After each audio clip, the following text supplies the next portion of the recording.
A 14-year-old girl is missing for over 4 years, and then in 2023, she comes back. On the morning of September 13th, 2019, 2 days before she would disappear, Alicia Navarro told her mother that she was feeling a little bit more anxious than usual. She asked if she could skip school that day. Her mother, Jessica Nunez, agreed. She took Alicia to McDonald's to get her favorite meal. The two of them spent the day together doing activities that Alicia liked, and then they returned home that afternoon. By all accounts, it was a good day, normal day, and a day that Alicia's mom would replay in her head over and over again, wondering if she missed something. Alicia Navarro was 14 years old. She lived with her mother, her stepfather, and her 2 younger siblings in Glendale, Arizona. She had been diagnosed with high-functioning autism at a very young age, and because of that, she relied heavily on her mother for a lot of things, a big one being reassurance in social situations. Alicia was the kind of girl that liked what she was used to. She loved routine. She was very selective about her food, and any change to her schedule would cause her anxiety to go up significantly. Her daily routine was eating the same meals every day, wearing either long-sleeved shirts or hoodies every day, regardless of the temperature outside, and going to and from the same places every single day. She didn't have many close friends at school, given that any face-to-face in-person interaction could very easily overwhelm her, but online, playing video games, she was different. She was around 10 or 11 years old when she started spending more time on the internet, and it made sense. She really liked it because it made her feel comfortable. She could still play games and socialize with other kids online without having the added pressure of having to stand in front of someone making eye contact. She just preferred it, and it also made her feel safe because it was something that she could do from the comfort of her own home. Her mother said Alicia's otherwise introverted personality took on a different kind of energy when she would play games online. She also described her to be very intelligent, very shy, but very, very kind. Quote, "My daughter was a really loving and caring person. Everywhere she went, if it was an animal or a person, she cared," end quote. And as supportive as her mother Jessica was in regards to doing whatever made Alicia happy, and even though the two of them were best friends apart from just being mother and daughter, Jessica was her mother at the end of the day, and safety always came first. Which is why when she found out that Alicia had been sharing personal information on an internet chat at one time, she sat her down and she explained to her how you shouldn't be talking to strangers online. Explaining that you really don't know who the person is that is behind the screen and that you don't know what their intentions could be. Saying, look, have fun all you want, play the games that you want to play, just do not share anything personal about you, your family, where you live, anything like that online. By 2019, Alicia Navarro was 14 years old and she was a freshman in high school, and she was still the same in regards to her daily routine, eating the same foods, going to school, coming home to play video games. But in regards to her appearance, there were some changes that her mom started to notice in her. She started to express interest in makeup and different clothing items that were not all long sleeved like she was used to. She would talk about hanging out with friends outside of school, which was huge. And she also showed interest in a specific comic book and a protein powder, which may sound kind of random, but that's my point. She started talking about certain things that she had never really talked about before, on top of being interested in changing things about her appearance. It was different. She was different. But also, freshman in high school, that is peak of when a teenager starts to figure out what she likes, what she doesn't like. So changes in a girl her age are expected given that she's now entering this new phase of her life. The night of September 14th, 2019, Alicia was in her room. She played video games until a little bit after midnight. Sometime before 1 a.m., she went downstairs for a glass of water. Her mom was still awake downstairs. She was waiting for her husband to get home from work, aka Alicia's stepdad. He worked night shifts, but Jessica saw her daughter. Alicia looked happy, normal. She asked her mom when she was planning on going to sleep, saying that she needed to make sure that she got enough sleep. They chatted for a minute until Alicia eventually went back upstairs. Alicia's stepdad got home around 2 in the morning, and him and Jessica eventually fell asleep as well. That night was the last time that Jessica Nunez saw her daughter. The next morning, Jessica noticed that Alicia wasn't coming downstairs at the time when she normally would have. They went to go check on her, and she wasn't in her bed. After the immediate shock and confusion, things only got weirder because Jessica noticed that there was something on Alicia's bed. It was a note. She left a note on her pillow that read, quote, "I ran away. I will be back. I swear. I'm sorry," end quote.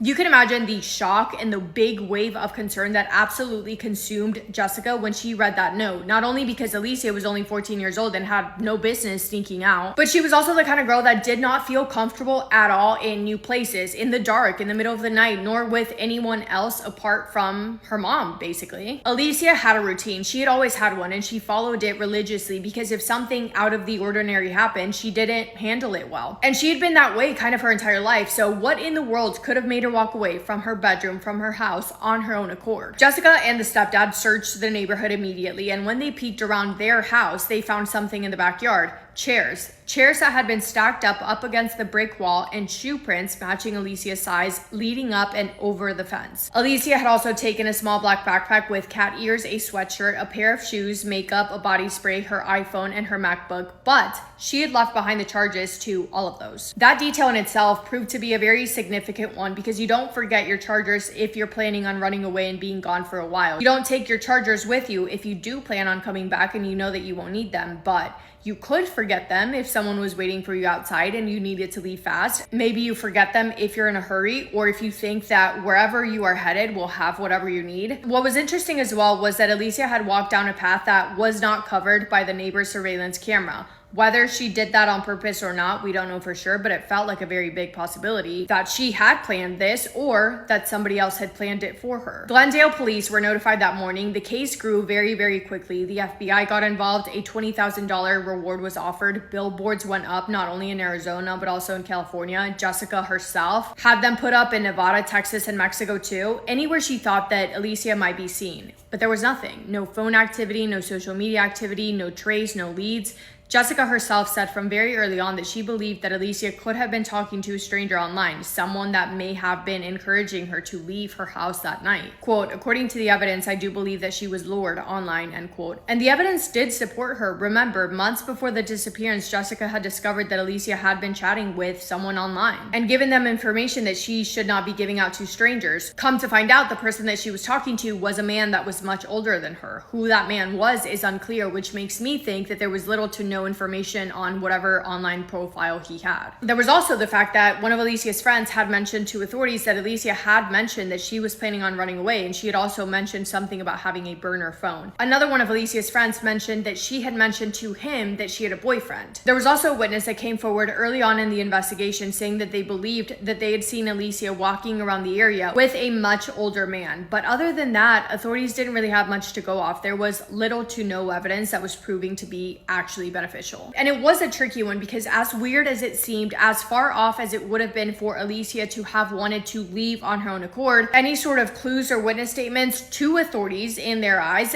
did feel like she had left on her own accord. She was 14 though. Weeks turned into months, months turned into a year, then 2 years, then 3 years. Alicia's last words to her mother were written on that piece of paper. I ran away. I will be back. I swear I'm sorry. In September of 2022, her mom Jessica stated, quote, I'm still waiting for her to fulfill her promise, end quote. Jessica never stopped. She hired private investigators. She partnered with a Florida-based nonprofit that works with online cases like Alicia's. She kept buying billboards. She kept talking to the media. She kept going because there was no world in which Jessica was just going to accept that her daughter was gone. And then, on Sunday, July 23rd, 2023, 1,407 days after Alicia walked over that backyard wall and left her house, something happened that nobody expected. A young woman walked into the Montana Police Department, a small town roughly 35 miles from the Canadian border, and identified herself as Alicia Navarro. She said that she had been reported missing and that she wanted to clear her status. She was 18 years old.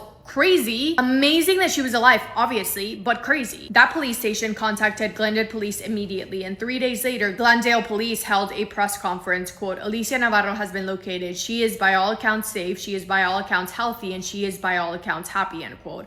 Of course, this was the best news. I mean, there are no words to explain the relief that Jessica felt when she heard that her daughter was still alive, yet a million questions that needed to be answered. Where had she been? Who had she been with? What happened that night all the way back in 2019? Why Montana and why now? Detectives spoke to Alicia by video conference. The exchange was pretty brief and authorities released 27 seconds of it. Quote, did anyone hurt you in any way? No, no one hurt me. Okay, because our goal is we just want to make sure that you're safe.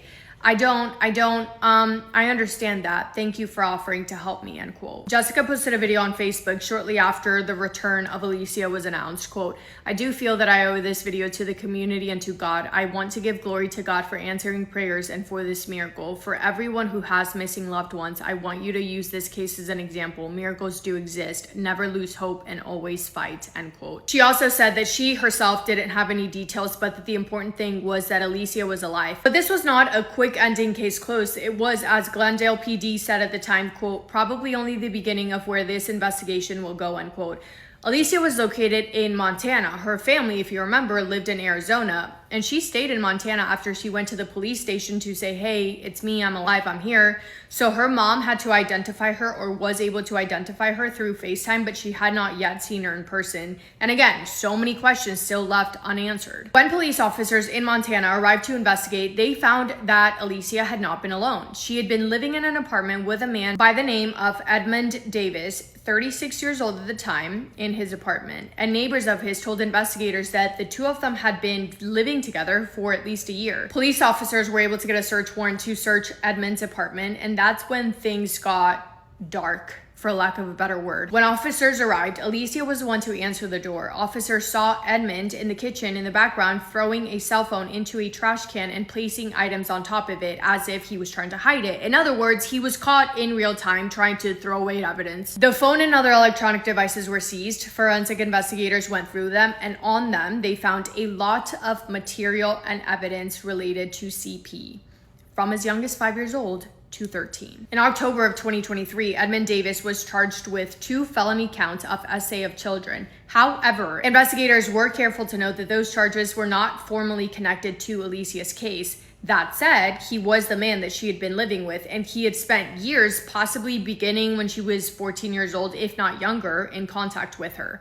In September of 2024, he pled guilty to 1 out of the 2 counts, and on February 11th of 2025, he was sentenced to 100 years in the Montana State Prison with 50 years suspended. He will not be eligible for parole for another 25 years, I believe. Jessica Nunez responded publicly, quote, "I'm very happy that he is behind bars and he won't cause any more harm. I can't recover the years that I was not with her, and I cannot change the trauma, but I can appreciate my daughter is alive and that we are healing." From what I could find, we do know that Alicia and her mom were eventually reunited in person. However, authorities, I don't think to this day, have said how Alicia ended up in Montana, and Edmund Davis has not been charged in connection with her disappearance. So whatever happened in those 4 years, whatever was said to her online, whatever promises were made, and whatever she experienced inside of that apartment in Montana is still not fully known to the public. And honestly, because she is alive and well and happy and healthy and with her family, I don't think that it should be, because if, say it was something bad, and being in an apartment with a man like that,